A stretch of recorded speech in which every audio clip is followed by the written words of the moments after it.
Now we're going to go to a consideration item, 17459, ordinance amending Article XIII and Article XIV of Chapter 16 of the Salinas Municipal Code to camping and storage of personal property in public places and establishing procedure for public notice and closing of public property for cleaning. We'll receive a report from Michael Maltapesi, the Assistant City Attorney. Michael, you're up.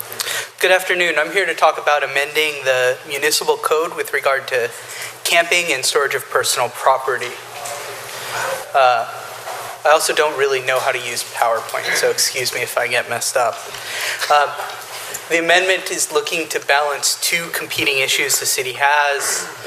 Residents need access to public property for the uses that were intended, and people without access to private space need a place to sleep, rest, and to store essential public property.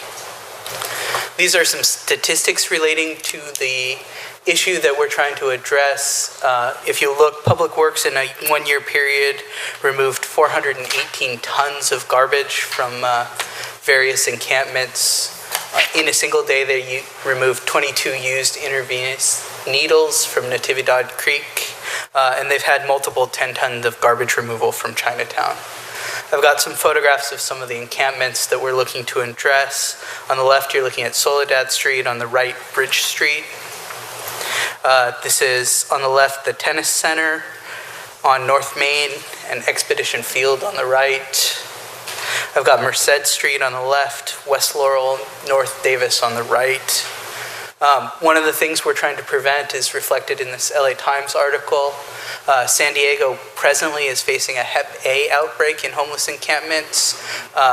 This is an article from September 13th, 2017. As of that date, they've had 16 deaths, 292 people hospitalized, and we're beginning to bleach their sidewalks. On the right, we've got some intravenous needles that were collected from Chinatown on a cleanup where I personally attended. The amendments that are being proposed are looking to balance the two issues I stated earlier. The amendments will allow camping except under certain circumstances. So camping will not be allowed on public property between 5 a.m. and 7 p.m. People will be able to camp between 7 and 5. People will not be able to camp on any public property when there's an available shelter bed.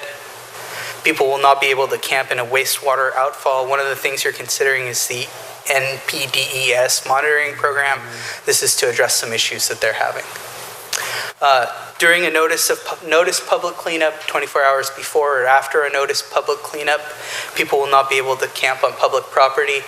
These public cleanups will be noticed at least 48 hours ahead of time. The resolution before the council today talks about the notice procedures for those cleanups. On public property within 300 feet of a city facility or education facility, those are defined within the statutes. These are protecting city employees. These are protecting children. On public property within 100 feet of an on-site purveyor of alcohol or a licensed purveyor of cannabis. The way that those needs are being balanced, individuals without access to private spaces are going to have a place to sleep and rest between 7 p.m. and 5 a.m. Residents, members of the public at large will have access to public spaces between 5 a.m. and 7 p.m. Unhoused individuals will be encouraged to seek shelter beds before camping in the public. Following a city cleanup, city streets will remain accessible and free of encampments for 24 hours, encouraging the use of residents and encouraging people to patronize businesses. City facilities and educational facilities will be free of encampments. This will protect children. This will protect city employees. This will protect residents seeking city services. And will attempting to avoid potentially dangerous interactions between people who are inebriated with alcohol or cannabis and people who are camping. As far as amendments go with regard to the storage of public property, individuals without access to private space will be allowed to store a limited amount of public property, personal property on public property so long as it's attended. City employees will be able to lawfully impound excess personal property Unattended personal property, any property stored during cleanup, and personal property stored near an operating door, driveway, or loading dock. They'll be able to destroy bulky personal property, dangerous property, and hazardous property. It's important that storage of personal property is not criminalized. Nobody faces a criminal citation for storing property. It would only be criminal to interfere with the lawful impounding or destruction of property. Here we're balancing the two competing needs by allowing individuals to access essential personal property and allowing the public to access public spaces. This is not a CEQA project. That's not a consideration. It goes along with the strategic plan by, again, balancing the needs of the unhoused residents with the needs of people to have access to clean public property. There will be some fiscal impact. We're spending public works money on dealing with this issue. We're spending police money. We're spending resources of the Office of the City Attorney, but this will be largely similar to what's already being spent on the issue. The recommendation is to adopt the amendments set forward in the staff report.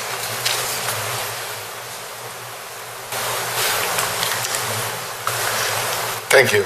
Sure. We will go to the council members for questions. Councilmember McShane, any questions? Councilwoman Craig, any questions? Going to my right, Councilmember Davis, any questions, sir? Yes, Mr. Callahan, maybe you can answer this, or I guess Michael. You said the storage of property is no longer going to be criminalized, the storage of property on public property, if I got that right? The storage of personal property on public property Will no longer be a criminal offense. Will no longer be a criminal offense. However, property in excess personal property can be impounded. Absolutely. And so, moving forward with this change, are we going to then dismiss any citations that were issued to those persons who may have been cited for storing their property on public property? So for the most part, those citations have already been dismissed, but moving forward, likely we will dismiss everything going along with the old Chapter 16 citations relating to these issues and move forward with the new citation. So they'll be taken care of. Perfect, thank you. Councilmember Brewer, any questions? Thank you, Mayor. Mr. Mutalpasi, hope I got it right. You talk about a strategic plan. I think our city means well, and I'm going to include myself. I'm going to criticize myself as one of the policymakers here. This sounds great, and it's easy to adopt this. But my question is, how are we going to enforce this? You know, you mentioned about San Diego earlier. As governments, we react. When something bad happens, we react because all of a sudden it's a tragedy out there. What happened with the, when we first started doing cleanups, there was going to be a team of individuals, and I think every other day, or something like that, maybe once a week, consistently, we're going to clean up before the tents came up. Do you know what happened with that strategy? Councilmember Barrera, you know, the city has limited resources and the city is dealing with these issues as best that it can. I don't think I'm going to solve homelessness. I actually think Anastasia is going to solve homelessness. What I'm dealing with is public safety, public health related to these encampments. And this ordinance is going to do its best to balance these two very serious competing issues. Yeah, and I agree with you. And I'm not talking about solving homelessness. I'm talking about the cleanups, because I see it as a disservice when we allow people to build their little houses, tents or whatever you want to call them, and then we allow it to happen. I mean, they turn it into a little living room, and before you know it, months later we come in, we clean it up again, and then we'll do it again. I guess where I'm concerned, and maybe I need to ask Mr. Reynolds or Mr. Peterson. This is not hard to pass, but my question is, I think it's inhumane, Mr. Reynolds, when we allow the structures to go up, and then whatever justifiable reason, we don't have money, we don't have staff, so all of a sudden, because it's a health hazard, we go and clean it up months later. Where's that strategic plan that we can do it consistently, or is there a plan in place? So it takes a collaboration, as you know, and that's why our staff was at the county today working with them on the warming shelter. The immediate answer to your question is the protocol that we follow. So in places where we see new encampments, certainly we have to post it, but we also reach out by way of email to the Coalition of Homeless Service Providers. And if it's in Chinatown, we'll reach out to Franciscan workers and local service providers. So we're allowing them information ahead of our cleanup process. We continue to do that. Whether or not they respond is something that we don't have control over. All right, thank you. Thank you, sir. Thank you. Councilwoman De La Rosa?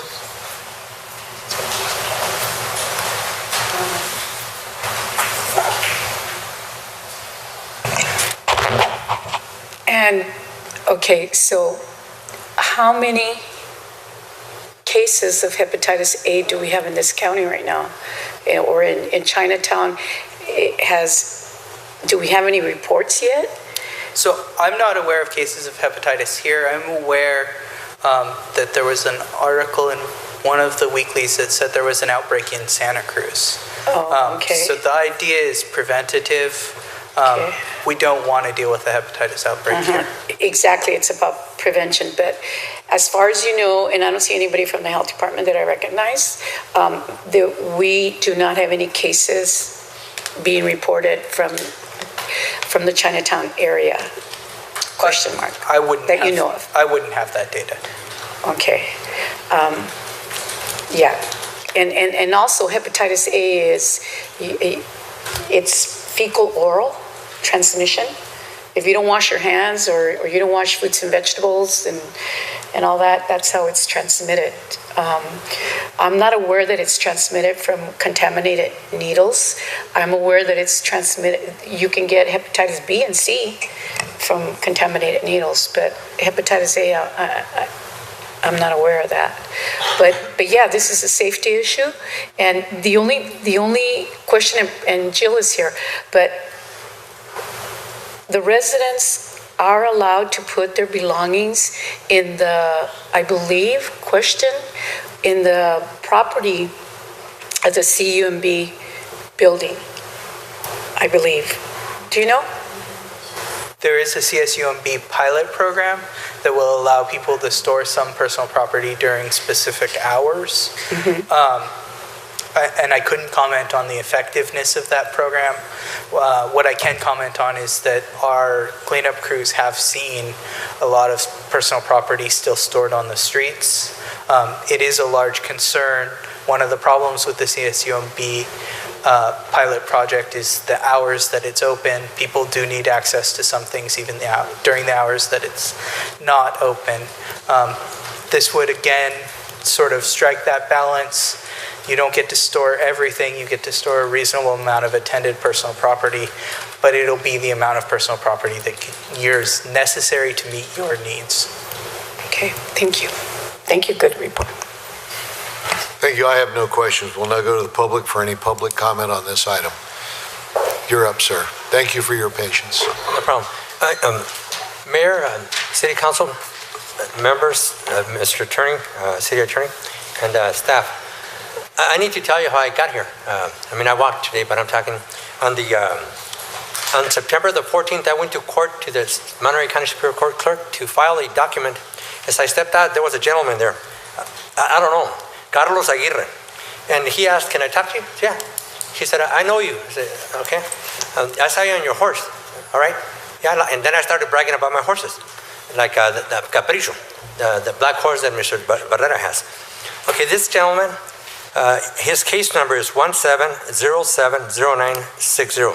Citation, Salinas City citation. Oh, here he is. I didn't know. Okay.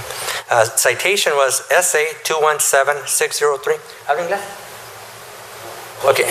He doesn't know English, but I'm just telling you what happened today. So his name is Carlos Aguirre. I talked to him. Then he told me that he had been given a citation. It's right here. I couldn't read it. So then I told him, let's go to the Salinas Police Department.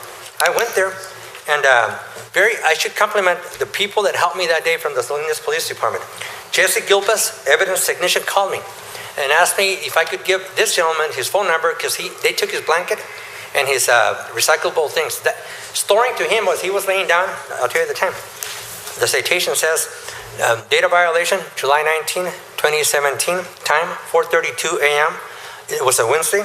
Location, dead end of Commission Street. Weather was cold. Officer CNF. The officer was doing his work as the ordinance orders. I'm not here to complain about the officer. I got a call, let me see. That day I was able to call Bianca Navarro, Merida, Eduardo, I already know him at the counter. These people were beautiful. I got all this thing done within 30 minutes. I came over here to the city attorney's office. Mr. Callahan was not there, but I spoke to Anais Martinez Aquino, senior deputy city attorney. And she said that the case was dismissed. So, because he had been to court and then they told him, we don't have a case, go to the DA's office. So he was worried. So anyway, I apologize, and I'm going to ask for 2 more minutes. Somebody else before me was given 6. Because I have other people waiting, Okay, sir. sorry. I think the word storing has to be defined. Because right now, if I leave that right there, that's my personal property in a public place. The public place is mine. You're elected, you're using the public place, but the public place is mine and his too. I understand we don't like people like him because maybe they smell. No, that's the NIMBY defense. Not in my neighborhood. That's reality. I call it as I see it. We have to be truthful. We hand out needles. There's a need for that. But we shouldn't be taking their blankets. As a matter of fact, Jesse Gilpas was trying to give him his blanket. I said, I don't know. We should be handing out blankets. The day that I went to court, it was raining. Anyways, thank you. I know what it is to be Thank you. Your homeless. time is up. Okay, thank you. Thank you, sir. Yes, sir.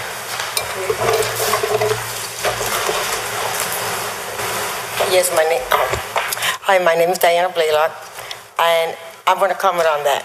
Okay, we do have storage containers that we have. Okay, the grant ran out, but we're still open, and we're paying that. We're running it ourselves, and we still have people coming in. We have over 60 people now, and they come and store their things. They don't got to take them right away. You know, they can leave them there for as long as they want to store their personal property. That keeps getting thrown away, you know, and it's like the hours that you guys are trying to amend. So where is everybody supposed to go to? And just like that man was saying about blankets, yeah, they should. You should come out there and pass blankets because every the blankets that people had, they took. There's blind people that are disabled. They're ruthless. You know, it's like the cop that came out yesterday. He was very rude, you know. And I mean, we're human beings just like everybody else. And we're not illiterate, we're not stupid. Everybody has a story. Maybe you should take some time and listen to one of them. Thank you. Businesses are homeless. My name is Mrs. Saurina Quintero, the homeless. I've been living in Chinatown 6 years. Okay.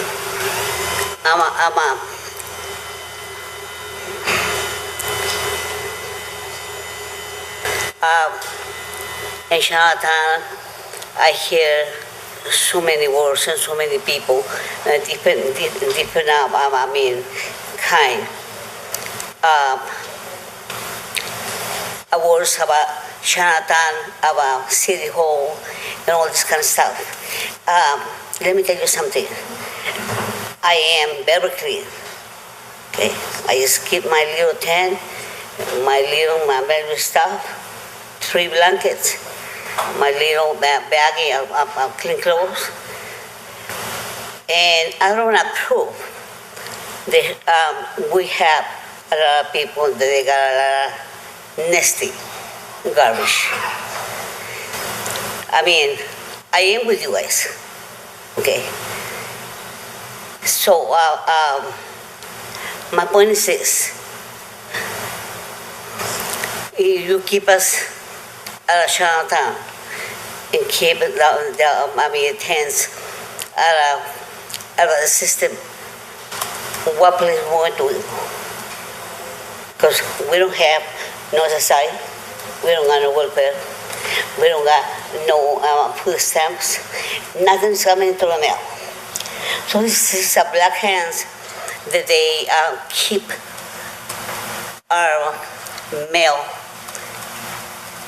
from the system of the government. Another thing is this, what the government they do to keep us alive. You know, I'm not using drugs, okay? But I'm an alcoholic. Thank you, your time is up. Thank you very much. And let me tell you something. This very interested that you guys do this meeting.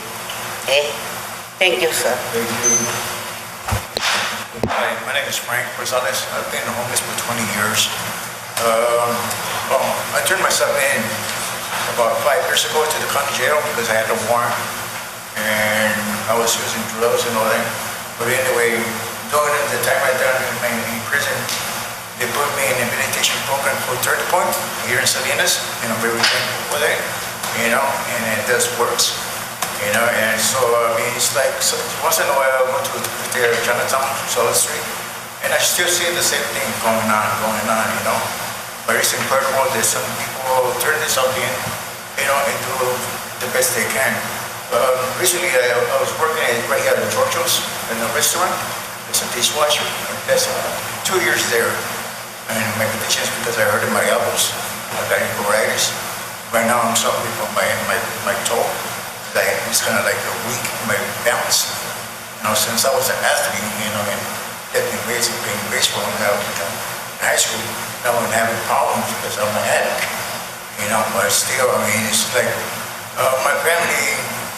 They still want me to, you know, approach myself, you know, in a better conditions, you know, in the community, you know, and I mean, it's like, you have all these programs that are here from the gentleman and the lady, you know, there's going to be a, you know, success. And then, like, you're trying to get a Section 8, you're trying to get a job to pay your, you know, your rent, but at the same time, you're homeless and you're something with addiction. It's going to be a little bit hard. When there was officers here, something they do, you know, they part by cleaning up the streets. You know, it's more than just Chinatown. It's in the east side, north Salinas, west side. You know, it's the entire town. It's the, you know, it's just all, you know, stuff. Thank you.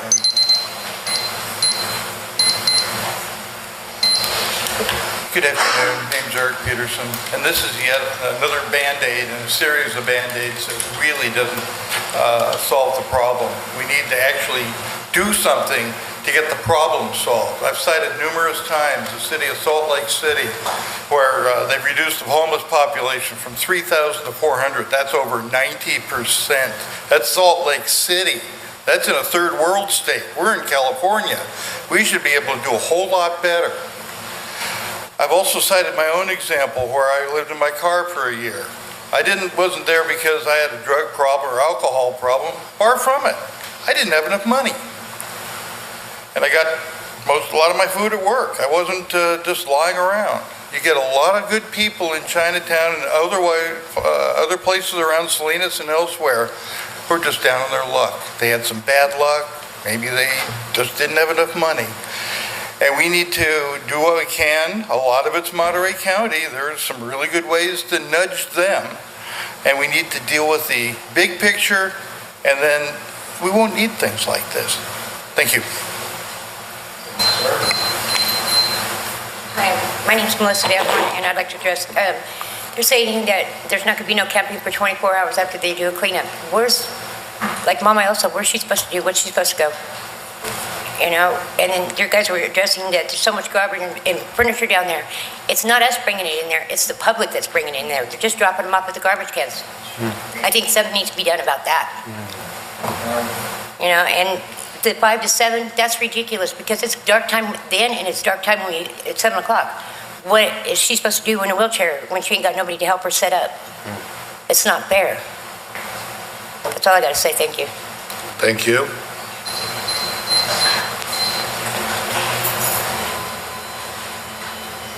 Sorry, I wish I was shorter. Hi, West White, Salinas resident, retired teacher, principal of, or a retired teacher, and president of the Salinas Homeless Union.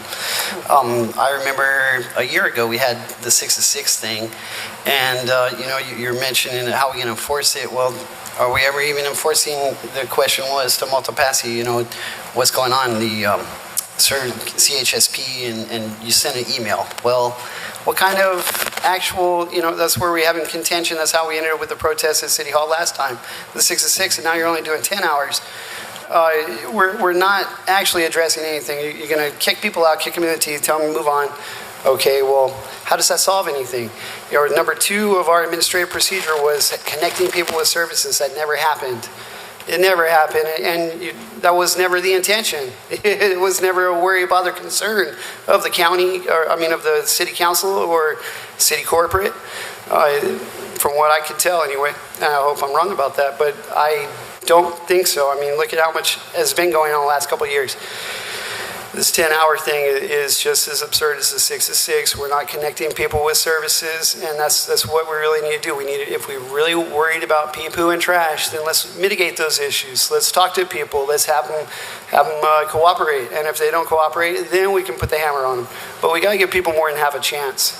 And we haven't been doing that. We've been summarily dismissing people using policies that are blanket open discrimination, and it is all based on people too poor to afford rent, which comes back to money. And we already know how the money structure started and continues to perpetuate.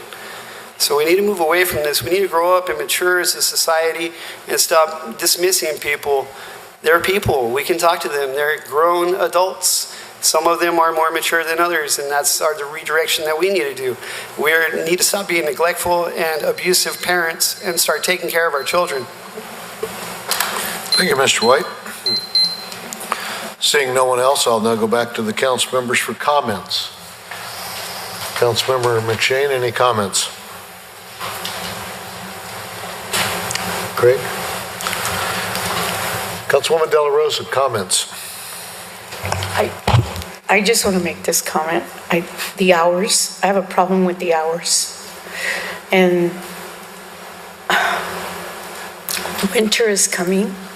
And yes, I go out there to Chinatown, and we have some residents that are disabled.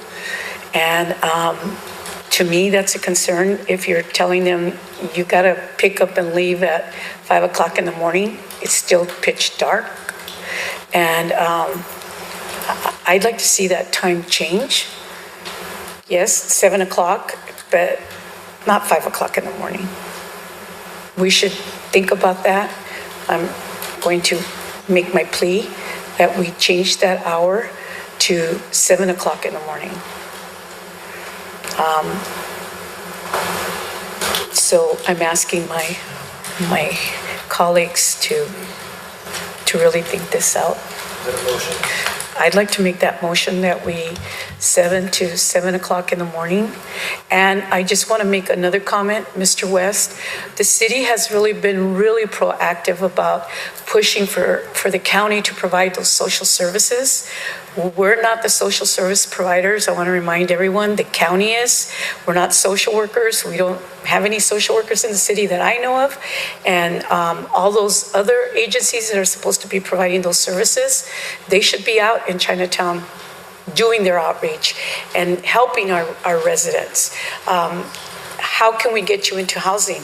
The city, that's our vision, is to end homelessness, to get them into housing, to get the residents into housing, but we're not the social service providers. So those are my comments. So do I have a second on the 7 to 7? Second. Councilmember Barrera, comments? Mr. Mayor, these issues come to this council once or twice a year, and they're always around these situations. I think we're really going to have to start thinking, it's my understanding that there's about 40 different agencies that meet once a month on homeless issues, social service issues. These are professional people, I would assume. I think we gotta try something different here. Because whatever we've tried, yeah, we talk about all the millions of dollars we put into this, but for some reason it's not working. But we do see some people that do well after certain services. But I think until we work as a collaborative effort, we can continue blaming the county, they blame us, and we blame someone else, and the problem continues. I think the work that Mayor and Ms. Wyatt and Ms. Hunter and the rest of the staff did today, that's a milestone, because that's been a struggle. And that was going to cost millions of dollars, and look what you did. You came together, and I think, Mayor, maybe we got to send you again, Mayor, and the same staff to these 40 agencies, because you know what, we keep talking about it. They should be coming to this council and telling us this is what's working and this is what's not working and this is where we need your support. But we're not doing that. So I think I would ask, and I will support this, but we got to do something different, because we're going to be discussing this thing again in 10 months. And the ones that are being impacted are the people that need these types of services. They may be dual diagnosis, they may just be hard on their luck, laid off, some kind of social problem. But I think, Mayor, this group that gets together, I'm sure they're capable of coming with some good resources if they collaborate together instead of competing against each other. Thank you. Thank you, sir. Councilmember Davis? Thank you, Mr. Mayor. Most of the homeless in the city you don't even see because they don't want to be seen. And so when you go out and you go through Natividad Creek Park and you'll start seeing little encampments here and there and families and small children. So I get the plight of a lot of these people. I think one of the things that we as a society have a problem with is we categorize people into groups. Homeless. What exactly is a homeless person? Is that person a vagrant? Do they want to be helped? Do they just like the lifestyle of not having a home and just living on the earth, so to speak? They have a lot of those types of people who prefer that lifestyle in the Big Sur area, where they like to be away from society and they like to camp and do their own thing. And then there's also a whole bunch of leading causes to where people are living on the streets. Like some people mentioned, just down on their luck, out of a job, living paycheck to paycheck. It's such a hard area to live in because it's so unaffordable with not a lot of jobs that are low paying. It's difficult for anybody to live here. In San Francisco, I learned this weekend that the poverty line is $104,000 a year. So Salinas, I don't know exactly what it is for Salinas, but we're not quite there, but it's inching up. It's expensive, it's pricey. And I agree with Councilmember Barrera that we keep doing the same thing the same way. But I think this council is aware of that, and I think that the things that we've been doing, getting the county to step up, we're working on a continuation of care. We recognize that this isn't working, that we need to look at it from a different angle. I'd like to be a lot more optimistic, but looking at history, since the beginning of this country, back in New York, there was homelessness. And some of our greatest minds at Harvard and all these other Ivy League schools can't solve the problem of homelessness. So, will we ever get rid of homelessness in a perfect world? Maybe one day. But in the meantime, we need to make small steps, and it takes time. It's government. Nothing happens overnight in government, unfortunately. But I think this council's on the right track. We recognize the issues. We want to be humane about it. But I also think that those who are down on their luck, those who are out on the streets, I hear a lot of, you need to do this for me. You need to do that for me. You owe me this. And I'm not big on handouts. I'm really big on hand-ups. Spending taxpayer money, spending your money, I think it's fruitless to just give out money and give it away when that person doesn't learn to be able to survive on their own. Granted, there are some people who will who just can't do it. They can't ever have a job, and we need to take care of those people. But for a lot of those, I see us giving people hand-ups, giving them the opportunities and giving them the services and the care so that one day that they can be successful on their own, or that they can survive on their own, and at least have the basic necessities of life and having a place to live, having food to eat, and being warm at night. So this council, I'm happy that we're going in the right direction. As much as I'd like to see us move faster, I know that it takes some time, and it's going to take a lot of people. It's going to take a lot of nonprofits, like we do have with Dorothy's Kitchen and the Methodist Church, but we need to come together, start working together with the plan, and start pushing on this wheel in the same direction. Thank you, Mr. Mayor. Thank you. I'm going back to Councilmember McShane. I went over him a little quickly earlier. That's okay. Just real quick, because it sounds like Councilman De La Rosa changed the hours. Was that based on anything? Was there a specific request, so to speak? And has there been any beyond that? I would just like to know, and beyond that, staff's response to that. Well, yes, the community. Well, I mean, the community outside of that, maybe more specifically, consultation with the nonprofits, and more importantly, also staff's response to that. Well, not with the nonprofits. I'm talking about this is going to affect the residents that are encamped in the Chinatown area. Yeah, I understand. And we're talking in other areas, and that they need to get out, at 5 o'clock, you pick up your stuff and you're out. Yeah, I know, I picked up on that. Yeah. So to me, and then listening to one of my residents that's disabled, I don't think that's very, I'm thinking that that's the wrong thing to do. I guess what I'm getting at, maybe this is more, thank you. No, do you know what I mean? Sure. Picking it up. Winter, I'm putting myself in their place. I get that. I guess, is this something you just came up with, is what I was getting at? Yeah, because it's like, wait a minute. No. And maybe to staff, to the city manager or acting city manager, or maybe Michael, was there any... The report and the recommendation is different than what Councilmember De La Rosa came up with. And so I'm just wondering why the disconnect, and why right now this is what's being moved forward, and there was no... Had you not gotten any feedback from the public on hours that were requested? Well, the hours were chosen with regard to that balance I was talking about. There's certainly a need for people to be able to sleep and rest. There's also a need for access to businesses in areas where there's encampments. There's a need for people to be able to get to work. There's a need for people to be able to access those areas.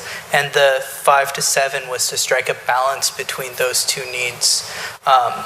So that people can go get their coffee, do things in the city, free of encampments, in those public spaces, while still allowing 10 hours for people to sleep and rest.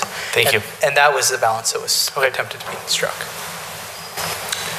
I have a couple of comments, and this may help the council. We are working with a group of nonprofits on the Lead Me Home plan. We're having them update that. We are attending the meetings on a regular basis now. Myself, along with several other mayors, Councilwoman De La Rosa, we've become an influence over there and hoping that some of that millions of dollars of money they get every year will start being filtered back to our community, because currently a lot of that money goes to other cities and not back to Salinas, where a majority of the homeless is located.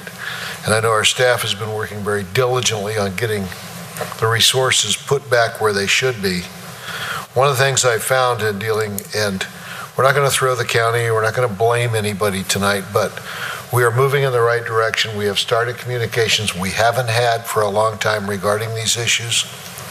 And I think once we open up and have more of a navigation center on Natividad Road, where we can actually get the people into some kind of housing, get them into the social service program, get the mental health people into where they need mental health, that it'll make the job a little easier both for the police, the fire, and the rest of the community. Because right now, what we see is there are people that need some definite services that are now wandering the streets and are not giving any help. So this is our opportunity to move up.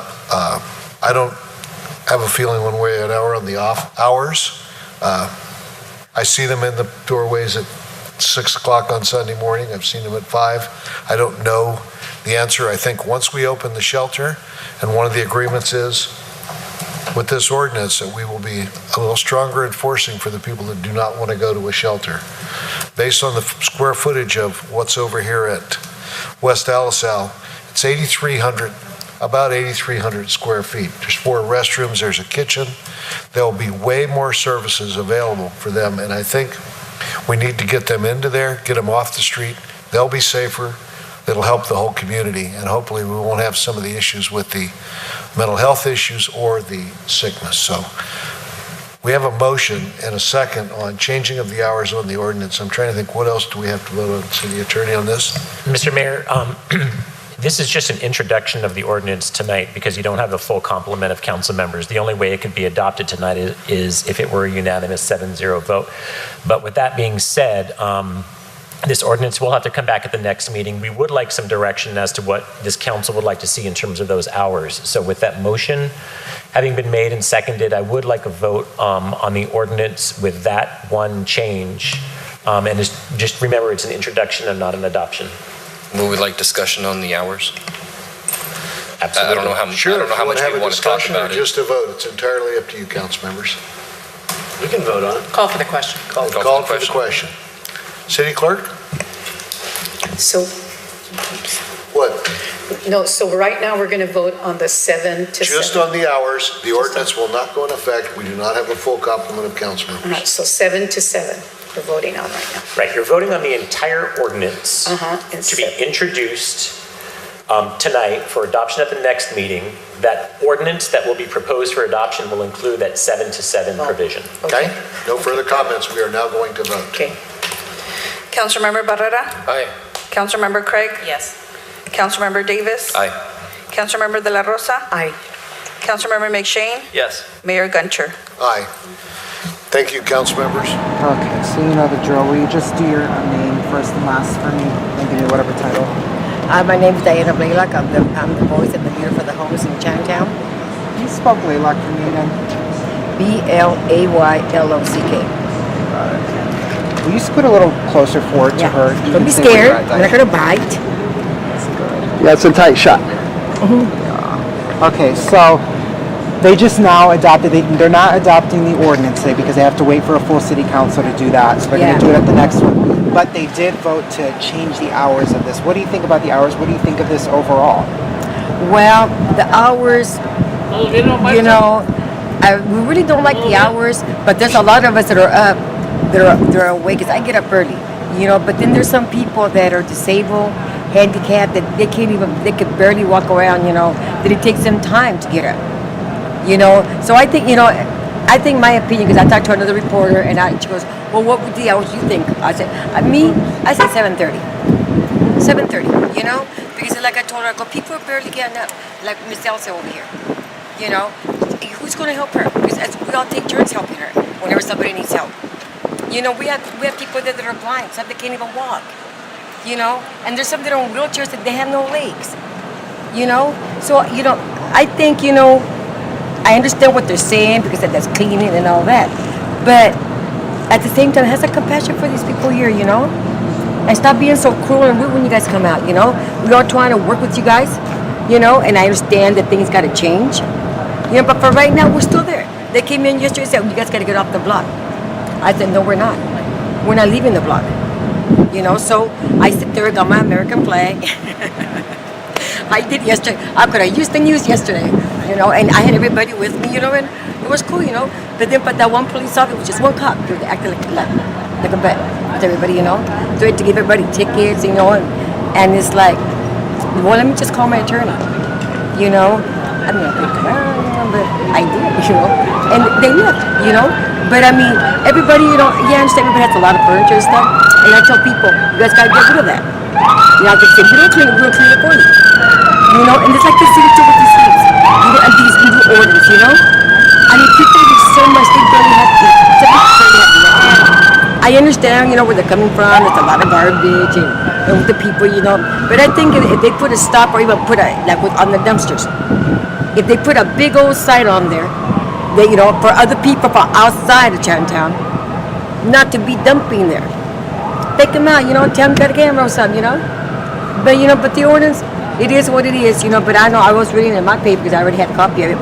That is that if when it does go into effect, it's gonna be it's gonna be like 30 days before they start it. So I mean, there ain't much we can really do about it, but just try to comply. And try to talk to these people, And that's when the reporter talked to me. I think from 7 to 7:30 is a good hour. Because 5 o'clock, 6 o'clock in the morning, it's freezing, it's cold. Miss Elsa can barely get around. That's why she shouldn't stay at the shelter at the time to kick them out. What do you think? And let me readjust here, but I'll ask you as I do that. What do you think, because it seemed really in terms of the hours and stuff, it seemed like the council members were on your side with that. Yeah, they were. Yeah. I noticed that too. I noticed that. I appreciate that, And because we've came a long way, doing this, and it seems that we're finally all coming, trying to work together for the solution, And, I understand there's some people there, that don't belong there, It's like I can't afford my rent by myself. Rent's too expensive. So housing, we're still waiting for the next lottery, which in October 16th, Section 8 is going to open up again. And they're only going to do for about 4 weeks. So I've been letting people know, and I know people are going to be kind of angry, the ordinance, that, what they're doing. But, at the same time, they ought to be grateful they're still there. Me, I would rather just live with the 7 to 7:30 hour, and still have a spot there, than not know where I'm going to go. Exactly. And and that's what people need to understand. Because they have everything they need right there. The shelter, they've got food, they got showers, they got, So you live there, you know more about what the people are saying and stuff.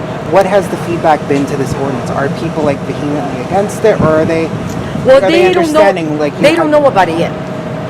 Got it. Yeah. So when I get back there, I'm gonna because I do my own town hall meeting. I do it at the end of the month. The Friday before the last Friday of the month, I do a town hall meeting, and then for the whole community, for everybody in Chinatown, let them know what's going on, so they can speak their voices, whatever they got on their mind. And so when I get back, I'll tell them, and some of them are starting to listen, because Chinatown, there's not as many people as there used to be, because the alley's already in, there's nobody there. People are spread around, but they're not quite like they used to be. Because remember how before it used to be crowded, a lot of people. And, slowly they've all just, we'll find other spots, and then they kick that, then they go hit those spots. And, and another thing that I noticed that I in my opinion, that I think it's wrong how they do it. But like the city workers, the ones that they hire to go clean, well, they've been caught. They go and they look for campsites. They do. They go themselves digging them out. And because two of my friends that were staying in one area, they seen them in the bushes in there, and then they get on the phone with the city, tell the city, oh, we have more work. We found another camp. And I don't think that's right. In order for them to work, that they got to go do this. But it is what it is. But we're still there. Trying to work something out. Try to housing or something like. Miss Elsa should have already had a place. She should have already had a place. In my opinion, I think she should have been top priority when the housing first started. 60 years and and it's like, it's not right, A lot of people I know have been waiting for that. There's been the voucher situation. But going back with the ordinance, are they giving you guys enough notice beforehand? Yeah, they were. Yes, they were. Yes, they were. They were giving us enough notice. This last one was 3 days, which it does help. Even if it's a 48 hour notice. It'll make it a lot easier on them. Yeah, it'll make it a lot easier on them, So they got that, even in 48 hours is what they need, to get everything out, then, and they're okay with it, because at least they're letting us know. They're not just sneaking around, and coming and attacking us. At least they're respecting that, they give us a notice, and then we're ready for them when they come. What do you guys hope to see moving forward then, once or if this does get adopted at the next city council meeting? Well, if it does, we're, people are going to have to learn to adjust to it. Because, it's like I'm going to tell them, I'm going to tell them, what would you rather do? Be having your house up at 5 o'clock in the morning or 7 o'clock? Because that's why I said 7:30. I think it's a good time because the birds starting to warm up, and everything. But the 5 o'clock, no, And then they're gonna have to come. They're gonna have to come and understand what's really going on. And that's why I tell them, I go, you can need to get involved. But then when you don't show up, you complain. So but they did. If you give it us a 48-hour notice, I think that's cool. And that's good. uniform, huh? They respect us and stuff for doing that. So, but we're trying to work with them and comply. When they want us to be for 24 hours. We don't know where none of us are going to go for the 24 hours. But I know where. Going to ask the mayor if he could come use this block 24 hours. I think it'd be cool. I think that would. Would you just imagine seeing his face? Well, let me tell you something. We got a good treatment. We got a good treatment in the shelter. We stay in the shelter. And take your microphone because I want to be on TV. Let me tell you something. This is Mr. Rubino. Outside stage, put them there. Okay? And I'm not playing with my words. 60 years in Chinatown, not doing drugs, keep myself clean. If I got a ticket, I go to court. I do everything that the law they ask me to do. But let me tell you something. If the shelter, they treat us in the good, best way, we stay in the shelter. So they do a lot of little things that the homeless we don't like it. Okay? So the shelter has to be 50%. 50% for the family of the shelter and 50% for the family to the outside of the homeless. Okay? I understand that. Another thing, if they give us a good treatment, if they give us a good food, and a good blanket, and we can be warm, we stay in the shelter. They don't give us nothing. The blanket that they give us, that's the blanket is for a fucking dog. For a dog. To the outside. And that is very nasty. A nasty blanket in the night we are cold. A nasty blanket that they are not clean. Okay? So you want to ask somebody about the shelter, I'm the witness. Okay? 60 years in Chinatown, bear in the good ways. I was living. 16, como dices. 60 años. 60 years in Chinatown, living in the Chinatown place. Because my husband, he died. They live in the street. People belong to Mexico. They come from Mexico. They take us our check as a side, and they don't let us be as a side. Even though we have papers, even though we are citizens in the United States of America. Really? Yeah, right on. Yeah. They cut She made perfectly tell me that check was my words that made him change it. And every time he did a very good job with that. So how are we going to manage in the street? Imagine if I use drugs, if I was using drugs, how I'm going to manage my drug addiction and money. But I'm not using drugs. I'm not using drugs. Tell them about the bed that's mama. So, but we are in the street. Okay. We don't have Thank you, Carlos. our husband is dead. Because our family, they split. We're gonna go ahead and So this is a point for the government to wake up and do something for the homeless at Salinas, California. And not only Salinas, California, I'm talking about the whole giant world. I'm talking about every nation. They got problems, economic problems, and they got problems to live in a shelter and don't be treated in the good way. Okay? If they treat us in the best way, we stay in the shelter. I mean, we are the street manage ourselves. Even though I'm an alcoholic, not using drugs,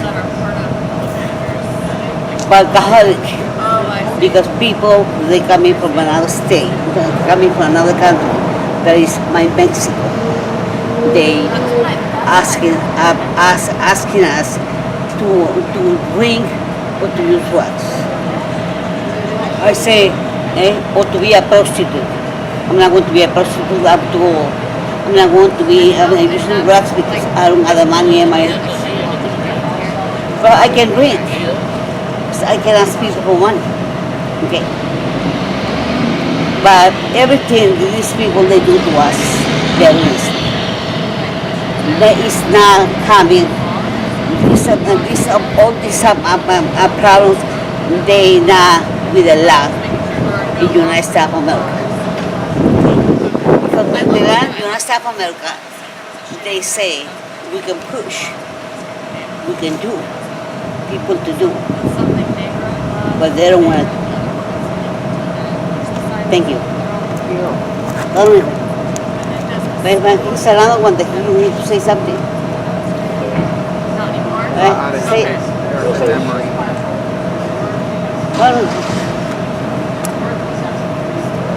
Thank you, sir. Thank you.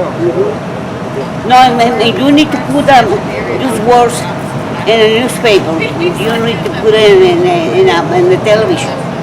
If you don't put this paper and these reports in the news, you guys, all you guys, are going to straight up to the ditch. Huh? Just take it in mind. Take it in mind. This is not a threat. It's real. No, I know. We have covered you guys in Chinatown a lot. Chinatown is a lot of problem, baby. Yeah. Chinatown is a lot of problems. We need a lot of help. No, I come see you guys a lot. Okay? We don't need no compassion. We need help. Because we don't got no checks. We don't got nothing. No food stamps, no checks, no nothing through the month. And no money orders from our family. My family sent me a lot of money orders that I can support myself. And I don't even got, not even one. Because the mail, they receive. And where they coming, the black man, the black hands, only for the Mexican people. They got me so hungry for Mexico City. Take your mind. Thank you so much.